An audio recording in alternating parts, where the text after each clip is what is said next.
Good evening, San Bernardino, and happy almost New Year. I'm so excited you guys can join me tonight because we are going to do our 2023 State of the City End of Year Review, which is something I put together, and I think we could kind of go from January to today and look at our highlights, look at the issues, and maybe talk about some solutions. So as always, let me take a minute and make sure that the feed is running and all of you that want to be here are here and are able to watch, because I think this is gonna be fun. Won't be super long, because I know you guys are traveling and doing your great stuff, but yes, we are live. Oh, it looks really good live too. So, okay. Um, please feel free to share this as you watch it, or as a topic comes up. And if you have any questions or comments, go ahead and put it into the thread. And as I see them, I will address them. So, all right, I saw a thumbs up. That's good. Okay, so let me take 30 seconds as I just got a text. Hold on, someone's coming. I hope you guys we'll do our precursor as always, that you guys are having a great end of your week. Here we are at the end of our year and preparing to take a step forward. I like these types of things, like even though there's literally a second difference, just the thought that next year could bring something more amazing is really cool. So, okay. And off we go. So, the first thing that we are going to cover are the highlights of 2023. So what I did is I went through my own, I went through my own Facebook post along with the headlines that had hit that really showcase some great stuff.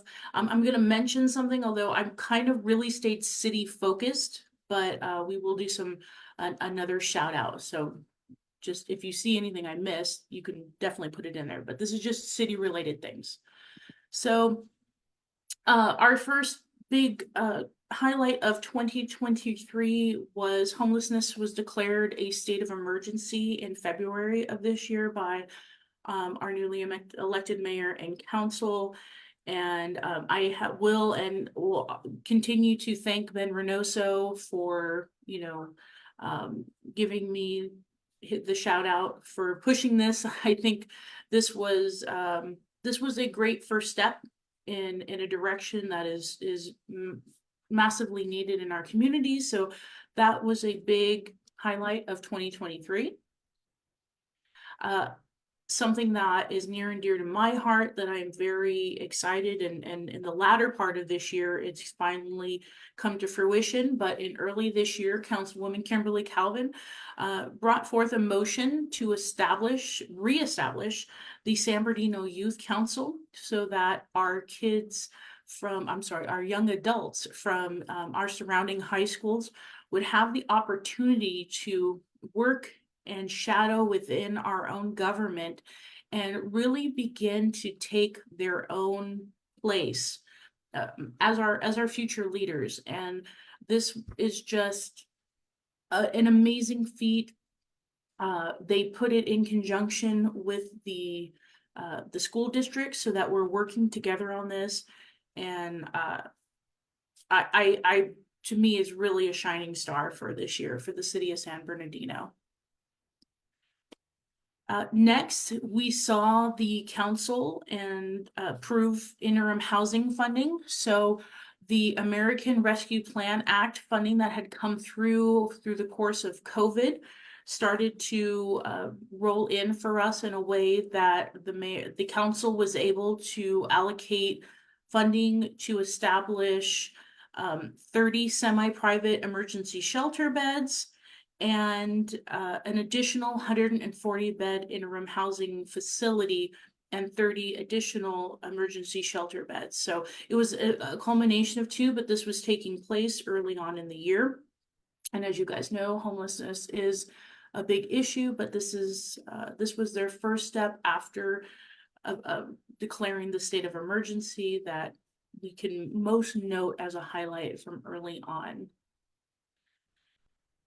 A great center opened, the Bebop Center, moved forward by Miss Kim Carter. This was our first entrepreneurial center um, to really exist here in a way that was really centered towards women and women entrepreneurship. This is a state of the art, innovative, I mean, just an amazing facility that has given rise. I've been there, and multiple women that I know have been able to establish their own like culinary businesses, consulting businesses, um, uh, dressmaking, and catering, real estate, lawyer. I mean, just an expansion. And women are the most underserved entrepreneurs in the country. So this was a great moment for us. So want to give a shout out to the Bebop Center, Miss Kim Carter, Miss Vanessa Perez, and Miss Kima. Just an amazing group of women. Our city and our amazing park and rec department, led by Liddy Gutfield and her right-hand woman, Vanessa, created the steps to move forward with a park master plan update. This is something that I was able to take part in a few different listening sessions, and really give the community an opportunity to say like, hey, this is your city and these are your parks, and what do you want them to look like? And I know, some were like, why are we spending the money? Well, if we remember, which I know most of us do, that during the bankruptcy years, the funding to parks was one of the most hardest hit. What we said collectively, whether we said it as a group or whatnot, was that we can only afford the most basic necessities as we navigate our way through, financial ruin, and parks will not be a priority. So what Liddy Gutfield has been able to do is make parks our priority. And in that, just a great shout out to Councilwoman Kimberly Calvin, and with the funding towards Nicholson Park in the 6th Ward, that this almost $9 million investment is going to be the first investment that the West Side and the 6th Ward has seen in over a decade. So this, to me, and my heart is in Park and Rec, as I've been a volunteer basketball coach with our kids. Fabulous, just amazing. So congratulations, Park and Rec, on that. We also saw the approval of the Carousel Mall demolition, and I know this has always been an area of contention, and we will talk about that later.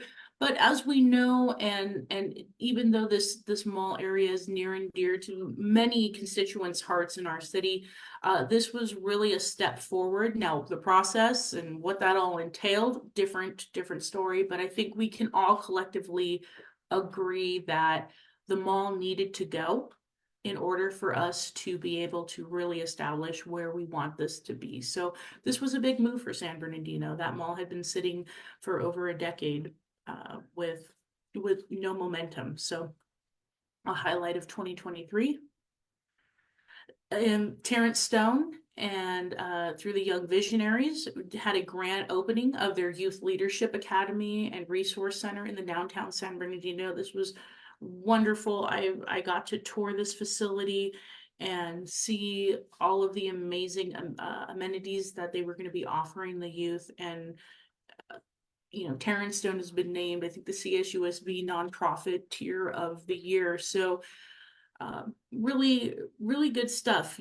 As we look and we think about ourselves as adults, right, in this moment and in this city, and our needs, everything is truly but a moment away from what will our youth need today and then tomorrow. And I think that's something that the Young Visionaries have been able to really cultivate and think about in that next move. So this was really good, and I'm really excited for Terrence Stone.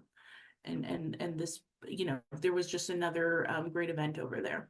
So the city also won an award for the San Bernardino Festival for a National Diversity Award, which was really great.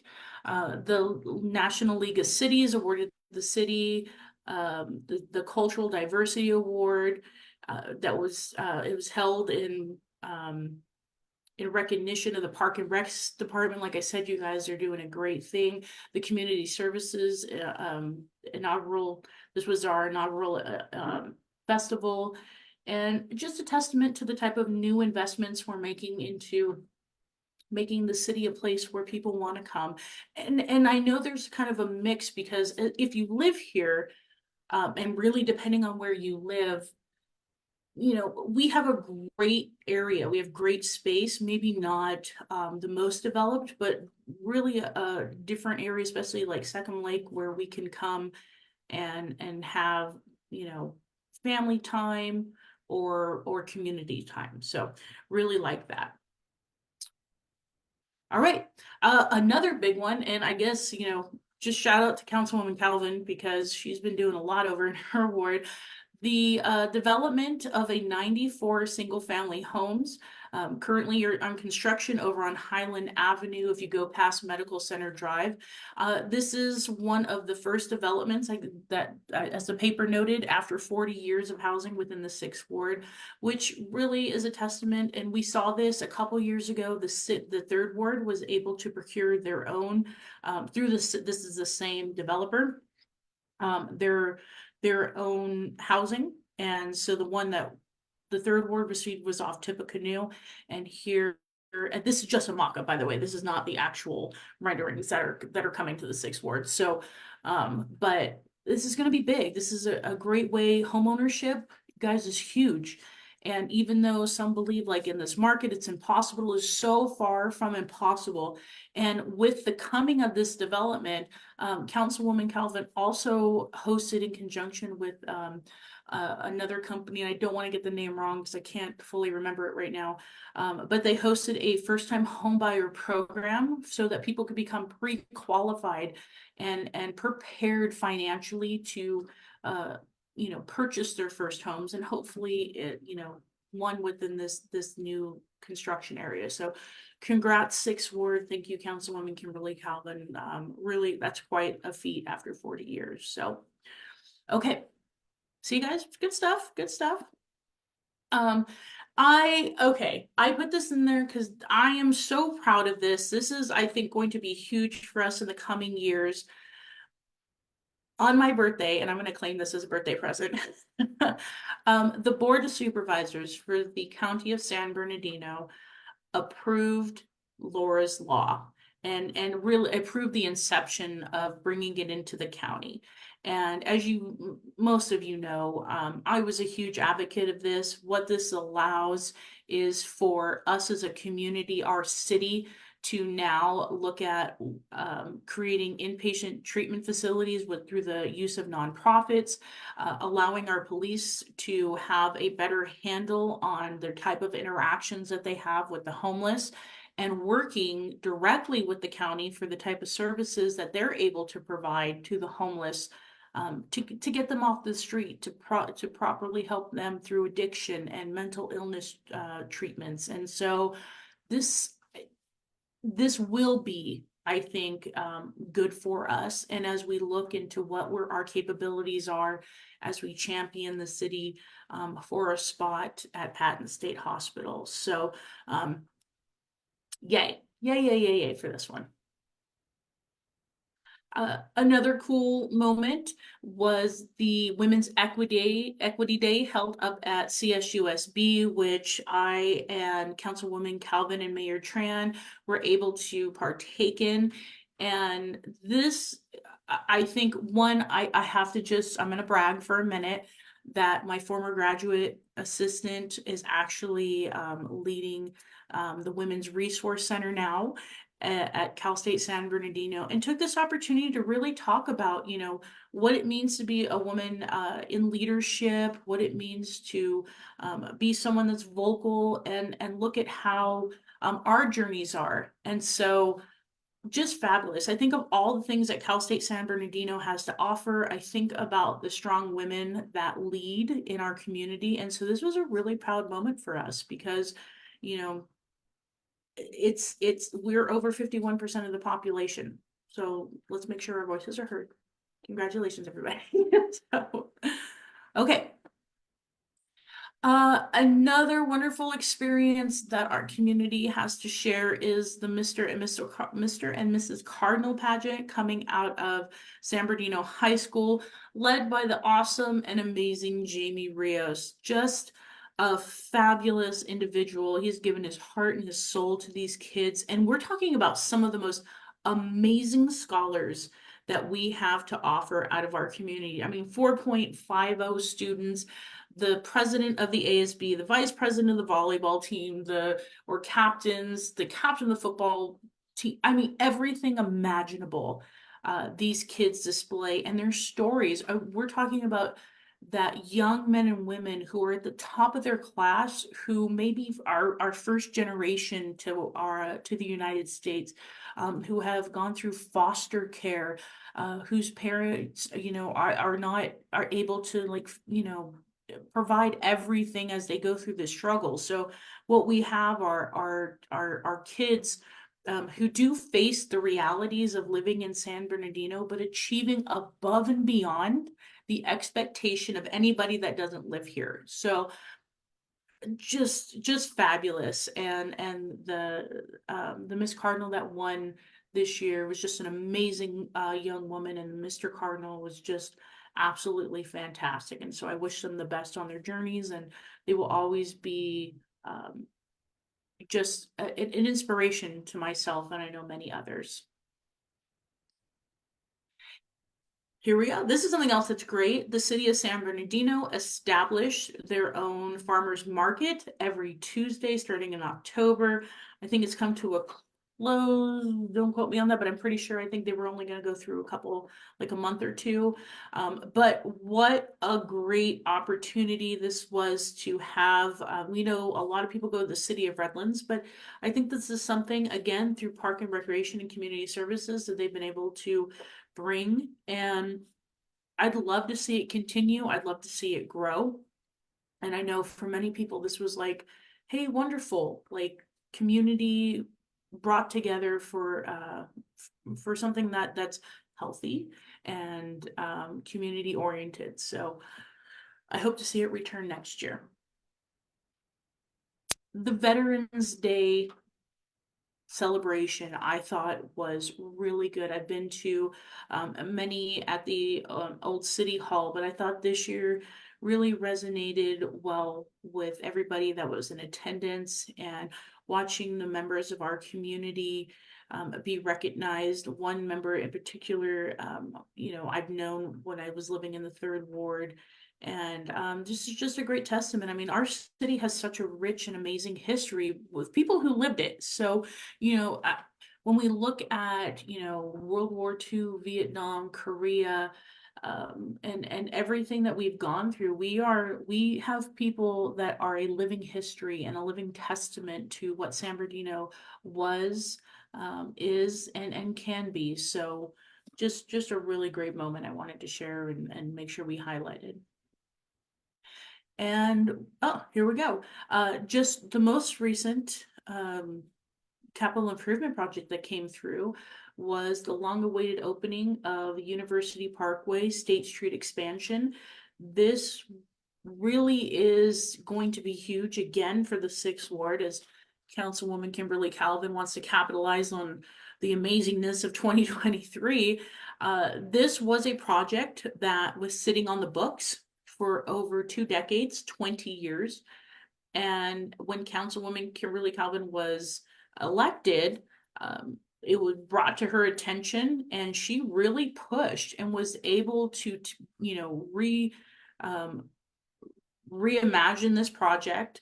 $7.4 million was brought forward to make sure that this became a 2-lane highway. As you guys know, this abuts from University Parkway when you're getting off on the 210 all straight to Arroyo High School. And this was ignored. This was not a priority for the city. It never had been. And what this really does, and Councilwoman Calvin has been able to establish, is a new corridor and thoroughfare that brings commercial as well as expansion of residential opportunities. So very, very cool. This was This is nice to see. And another testament to the fact that there are things that have not happened in our city that we had planned for a very long time. So don't ever give up hope, but make sure that you're electing someone that will get things done for you. So congratulations, Sixth Ward, and thank you, Councilwoman Kimberly Calvin. The Cal State San Bernardino Entrepreneur Center opened up downtown. This is very great. This is something that, in relation to the Bebop Center, will allow those who want to create their own small businesses to work within an institution that has one of the top entrepreneurial programs in the nation. Cal State San Bernardino has, and I'm just going to give a cheer because that is where I'm a professor. So they have created such an amazing space and an amazing program for anyone, young to, the most mature of us, to cultivate their skills and abilities and desires and create the businesses that they want. So very proud moment for us in relation to CSUSB.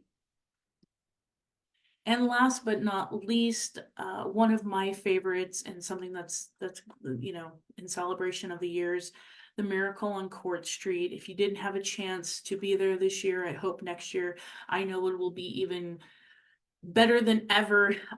What started as just the community wanting to have our own tree lighting a few years ago. And I remember working with community members right across the street with the Enterprise building and just putting up our own tree and our own decorations for the community to come to enjoy. And then working with the city, and I will never forget Leticia Garcia and I saying, we want ice cream, ice rink and ice cream vendors, and we want the city needs to adopt this and take this and make this something that everybody can enjoy. And when I have to admit, when Liddy Gutfield came on this, and as I can't remember his name now, but as the former director left, this became a reality, and it is just grown and grown to be a beautiful thing. So we get our own downtown Christmas moment. Kids can come sit with Santa. They can stand under the Christmas tree, enjoy the vendors, ice skate, and have some hot cocoa. So this, to me, you guys, has just been a wonderful highlight of 2023, and I hope to see, the continuation of this. So, yay!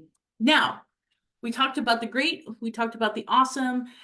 Let's talk about our hot topics, the biggest things of 2023 that we as a community have come together on. So, as I mentioned in the beginning, one of the first things the city did was declare a state of emergency for homelessness. Unfortunately, nothing has happened with the state of emergency on homelessness. What we have watched is money being shuffled, but nothing being built. The 30 beds, the 100 and, additional 140, unfortunately, just have not come to fruition. The most recent attempt at addressing any type of homelessness is that the city will be giving millions upon millions of dollars of our money to other cities in the hopes of putting our homeless in their hotels. What worries me is that other cities are going to come and use our hotels and put their homeless here. And so, quite honestly, the attempt that I see, and we'll look, how quickly this moves, is that our current elected officials believe that they can get enough homeless off the street before election time. But yeah, the state of emergency on homelessness has not moved us anywhere and has not been what any of us expected, because declaring something is one thing, but putting a plan into place and moving it forward is another. So that's a big topic for us. Illegal crushing and grinding, as you guys know, with the original Oxbow problem. This is for the Fifth Ward and has been a continued conversation amongst those in other wards, the downtown, the Fifth Ward, the Sixth Ward, that residents are actively fighting to make sure that illegal crushing and grinding has not continued. In the beginning of this year, the Planning Commission worked so hard and came to the decision that they don't believe any crushing and grinding should exist anywhere in our city, and asked that that be brought forward to the council. It never was. And so it's something that people are still fighting for today, is that we continue our history of not allowing the community to be negatively affected by crushing and grinding.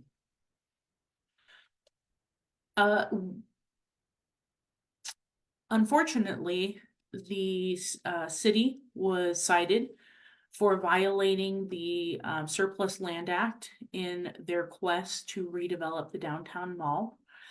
What was a real sad moment for us was knowing and understanding that the city went out of their way to lie and hide information from the state, and that when the Lincoln Group pulled out in 2022, that they knew and they were told about this SLA violation, that they were very aware of the issues that they were going to face coming in, and that the city was not a prize. The city didn't make this public, didn't try anything until the state was tipped off by an anonymous person in March of this year. So this has really put us on a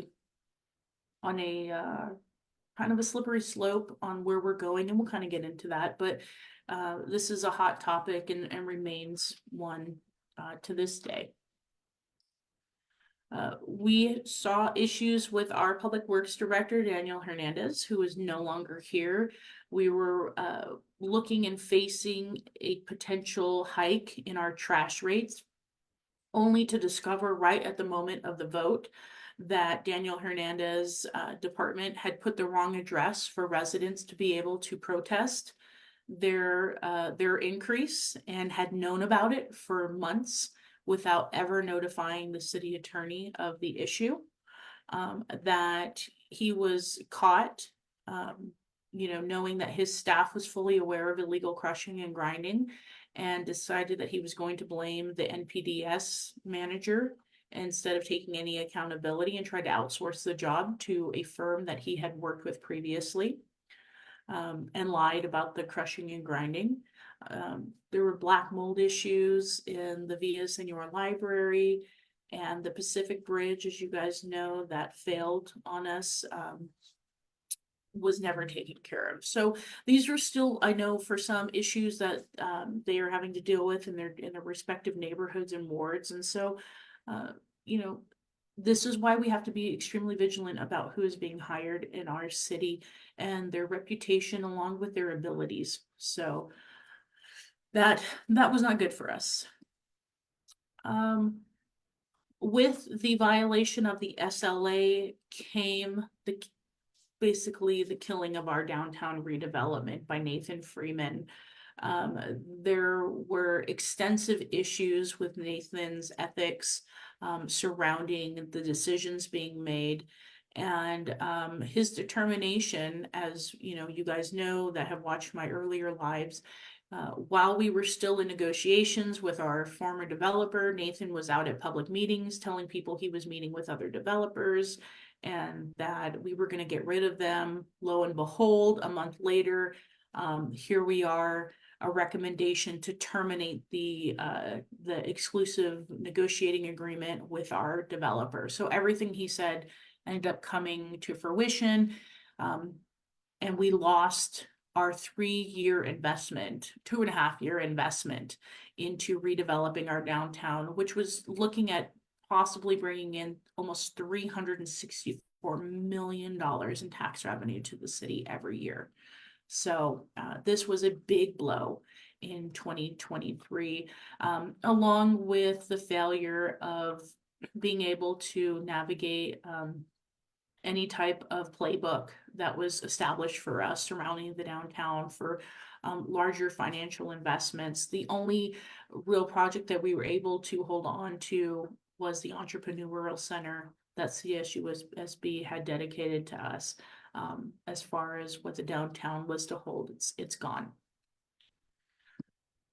Then Nathan resigns, right? You do a bunch of damage, and what do? You run to Hesperia. And so after the SLA, after the illegal crushing and grinding, after he lied to the Planning Commission on multiple occasions and was caught, we lost our community and economic development director. He took another job before he, got busted. And that is really the issues that we deal with as a community. As people come here, he was brought here. Rob Field had worked with him. He had been in the city of Riverside. Rob Field was at the county of Riverside. And as Nathan fully admitted, his whole career was based off of nepotism. He was brought in by people who, knew his family and could give him a job. And here we are today with no downtown and warehouses and storage units going in where we could have had development. But we'll talk about that. Oxbow is a continued issue.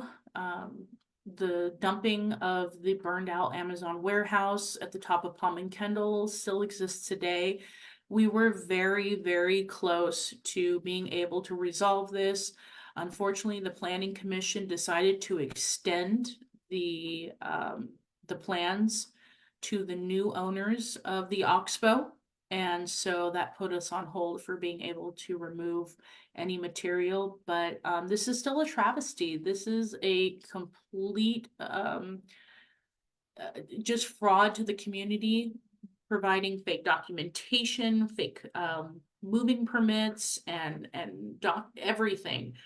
So that John Valdivia could receive political donations. And look, Mike Huntley is gone from Public Works. The people that were involved have all left, and here we are still holding the bag. So this was still not good for 2023, although we still fought it, and hopefully one day it'll be moved. So someone told me to make sure we mention this because this was a big deal. Despite where you are on the conversation of rent control, during one of the biggest votes in our city, there was a moment where Councilwoman Sandra Ibarra abruptly walked away from the dais. As Ben Reynoso was quoted saying, she went back into the back room to go eat and drink something instead of taking a vote on being able to have a conversation about what rent looks like in our city. And it made the headlines. So I think if we're going to be elected, you got to be there and you have to be able to have these tough conversations, whether you agree with it or not. Talk about it. I think that's what the expectation of the community is like, hey, some of us are yay, some of us are nay, but can you guys at least afford us the opportunity to get to a consensus? And that was a big negative this year, a very big thing. This was a big tie-in, you guys. For those of you that are in the 6th Ward, there's a piece of property almost directly across from Dorothy Ingram Library that was up for sale. There was original plans to bring in a storage facility, and the Planning Commission voted no. They voted against it. After that, a special meeting was called by Nathan Freeman, and he asked the Planning Commission to that they voted down the storage facility, but they had neglected to vote down the consolidations of the lots, and that the owner wanted the lots consolidated because they were going to bring in a new project. This is what Nathan Freeman said. And the Planning Commission ended up voting to consolidate the lots, only to have the original plan person on the storage facility, who they submitted plans that did not meet the specifications because the lots were never consolidated, to go and appeal to the council. So let me reiterate. 2 separate lots. They created one storage facility illegally across these 2 parcels. Nathan Freeman, after this project is denied, lies to the planning commission and tells them another project is coming, but you have to consolidate the parcels for this, for this project to come forward. The planning commission's like, that's fine. And then the guy that wanted the storage facility appeals. And Teddy Sanchez, Sandra Ibarra, Juan Figueroa, and Fred Charette all let a storage facility be built and have no issue with Nathan Freeman lying. So that was a big issue for, especially when we look at the housing deficit that we're facing and the type of economic development that we're all looking for. So just another issue that about zero accountability for lying and cheating our community as well as our elected officials. So um, that's for you guys. As we mentioned before, the SLA process was a big hit, and right now, as of 2023, as we close, our downtown revitalization is dead. There are no plans for the downtown. There are no proposed plans for the downtown redevelopment. And what we had as a community come together and fought for, our council killed. And what's even more concerning, as Theodore Sanchez stood up and proclaimed, he knew what he had voted on was illegal. He knew that the city had violated the law and never said anything about it. And what we are watching in real time as we move into 2024, and I want this on record because one thing I've loved about our videos is being able to go back, is that the same funders that John Valdivia was trying to bring with the Chinese corporations coming in here, and the people that were busted for bribing council people in LA are right here next to Mayor Helen Tran. Truly and honestly, these people are working together. As community members have seen, Valdivia and Helen are not far apart, are meeting. They are moving to bring back their own block of voters in the next year. And it all really has to do with the downtown and the amount of money, the amount of political donations and future investment interests that our elected officials have the possibility of taking on. And we proved this, right? We knew this was an issue with John Valdivia. We know that this has been an issue concerning Teddy Sanchez, concerning Fred Charette, now concerning Mayor Tran. And if we have not learned anything, there is a reason why Helen Tran has handpicked her own candidates for the 2024 race. That's why she went out and got Mario Flores. That's why she went out and got Kim Knaus. That's why they're out here working with James Penman. That's why they're all canoodling together, because this is so vital to try and get this money, that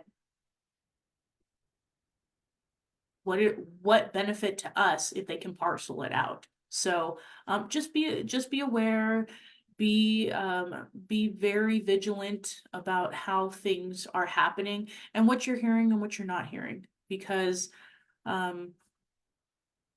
this was going to be a great achievement for us, and right now it's dead, and they are trying to work their very best to get their hands on it. So here we go.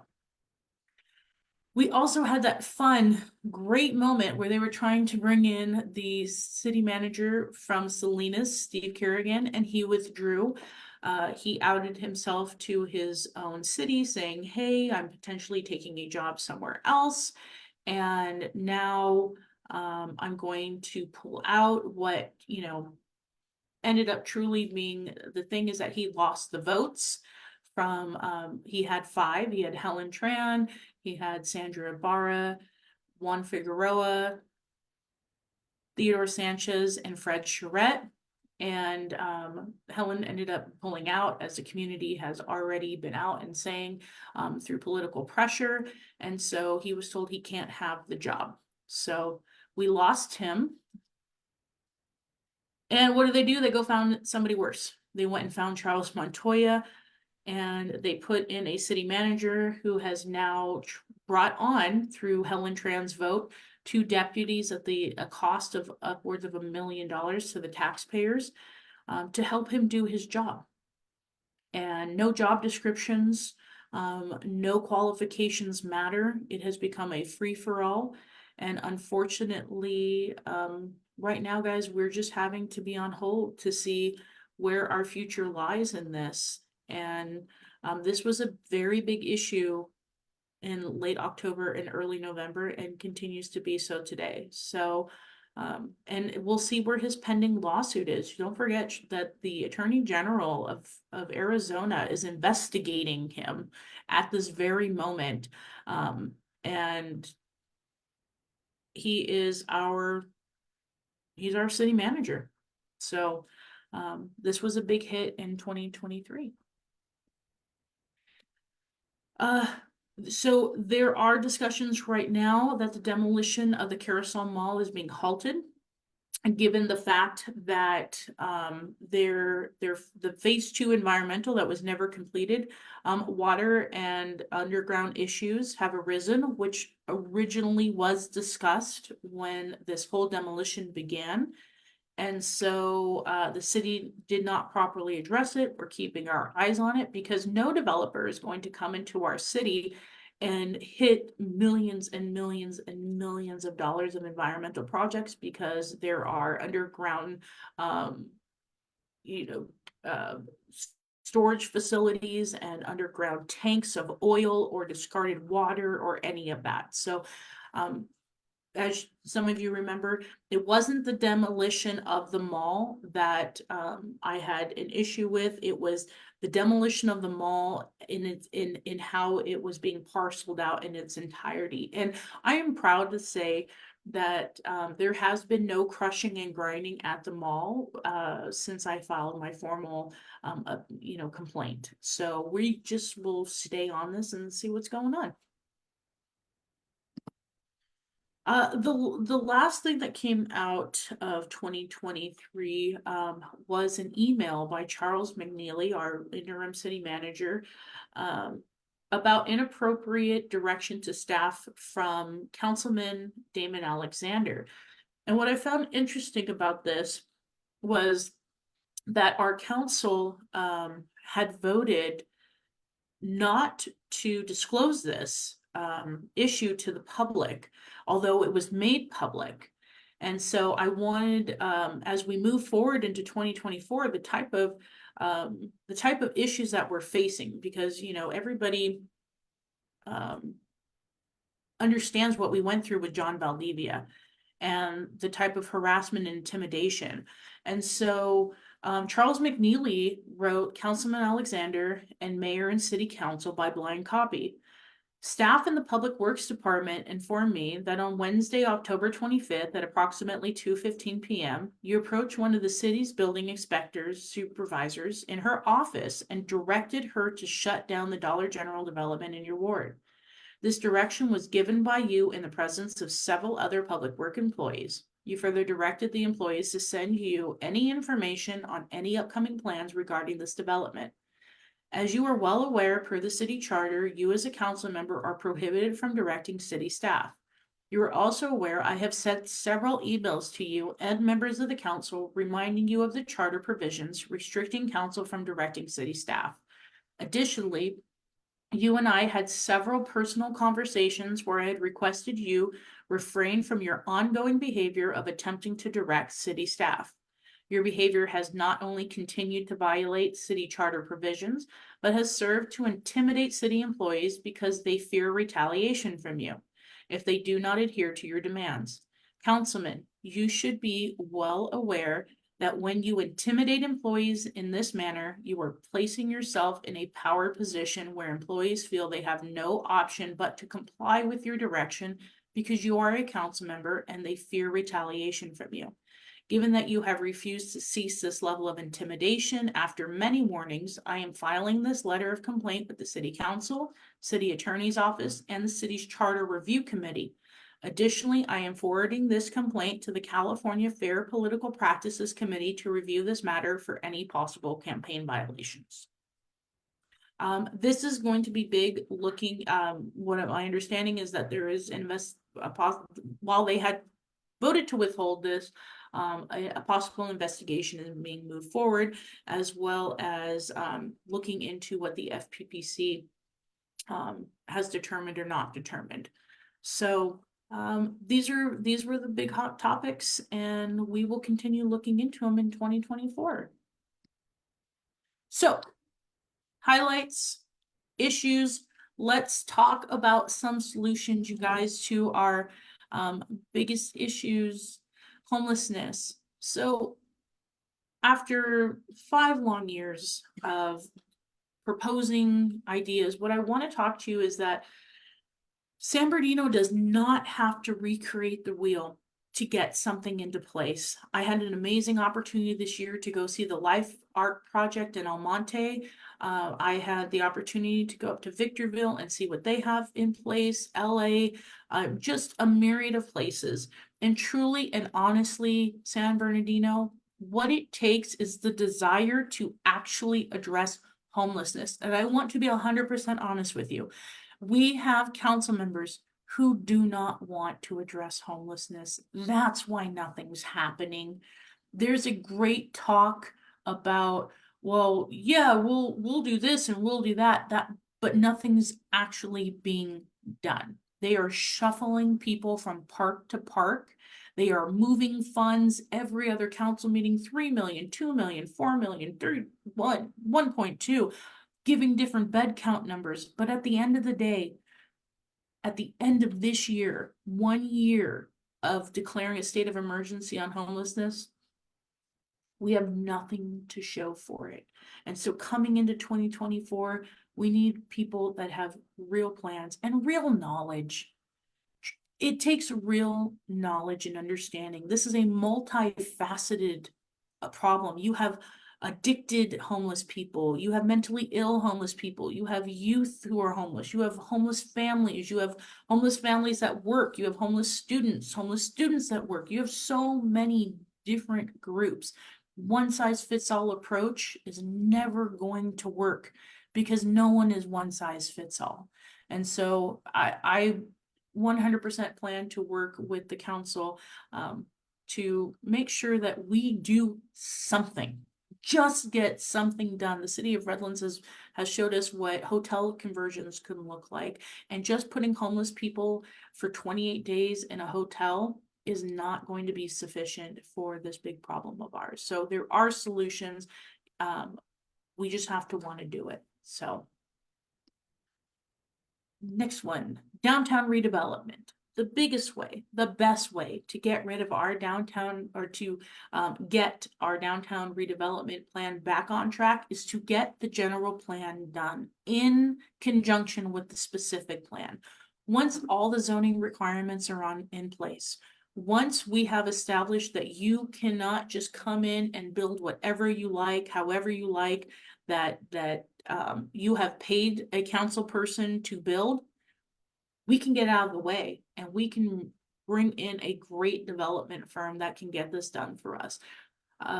Honestly, look, James Ramos gave us $3 million and our committees are not meeting, and this is on purpose.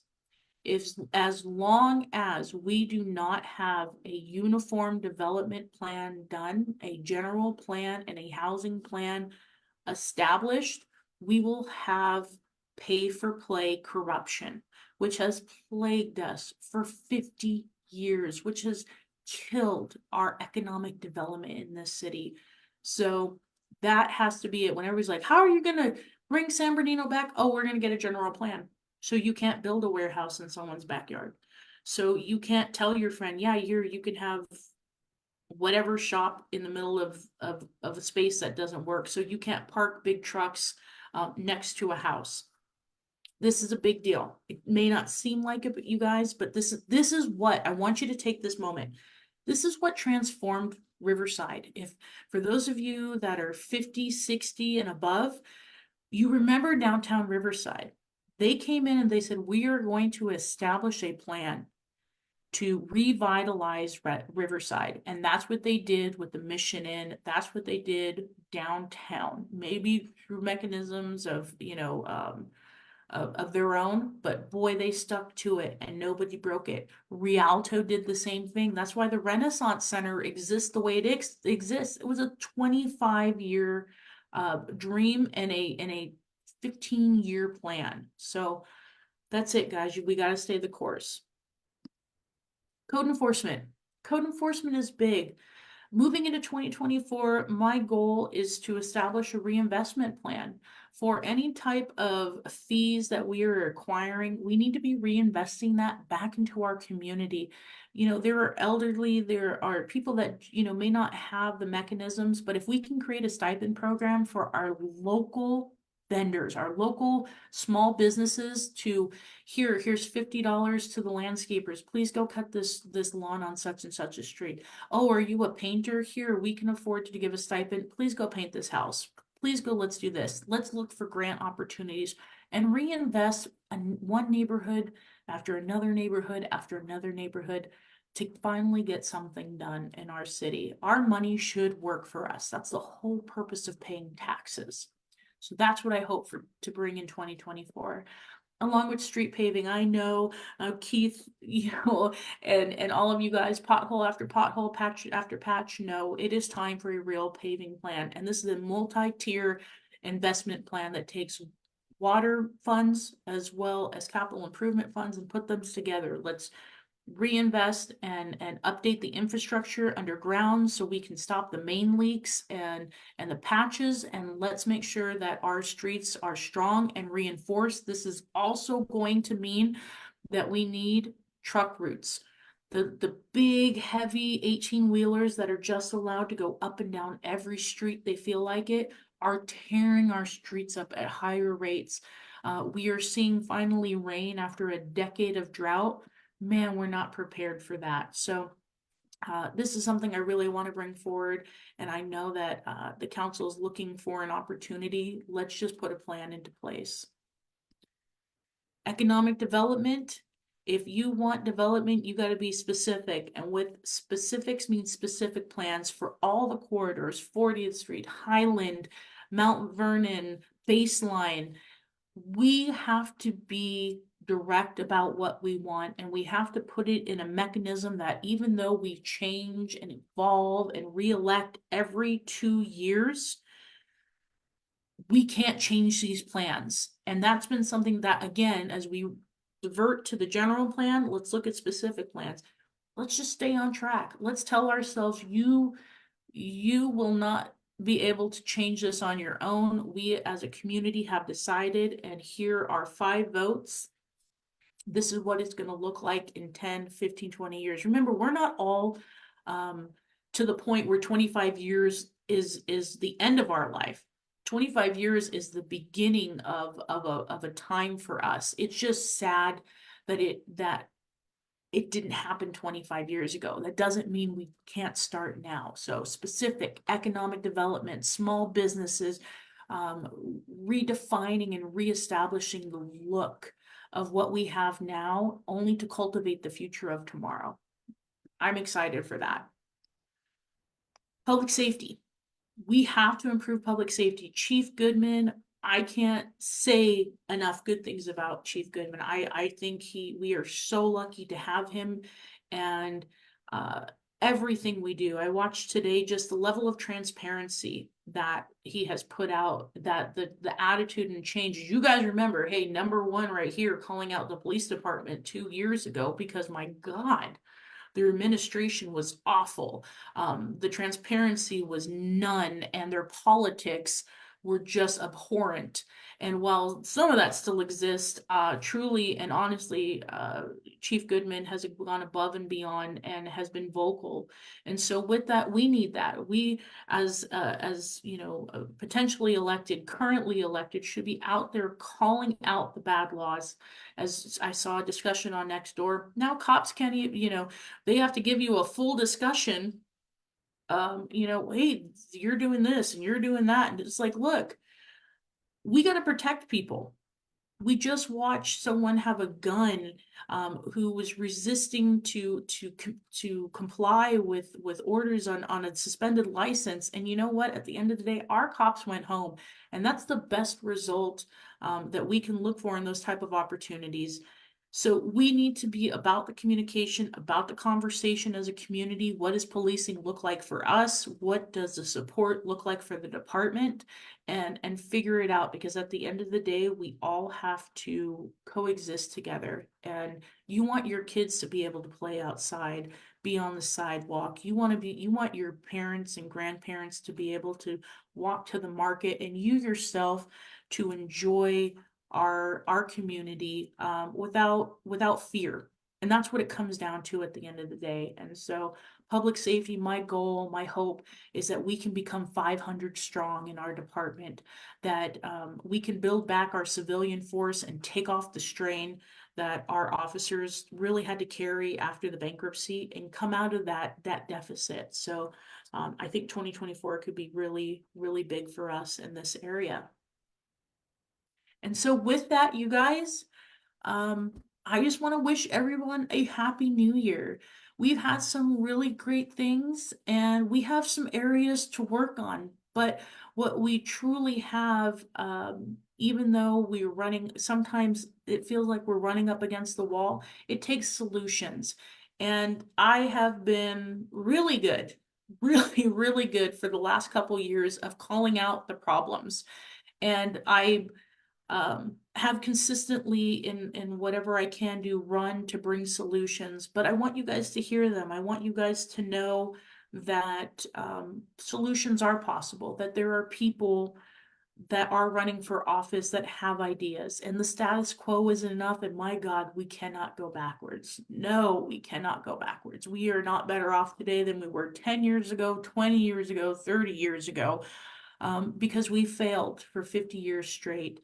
And our highlights need to be more than our issues. And I know we can get there. I know that together we can make San Bernardino an all-America city again. And it's going to take each and every one of you to do that. And hey, 2024 is your chance. Just 3 months away, and you're going to be able to make some decisions, big decisions about where we go and the trajectory of your own course. So thank you, San Bernardino. Please, everybody, stay safe. Have a great weekend and a very happy new year. Share this, and if you liked it, get it out.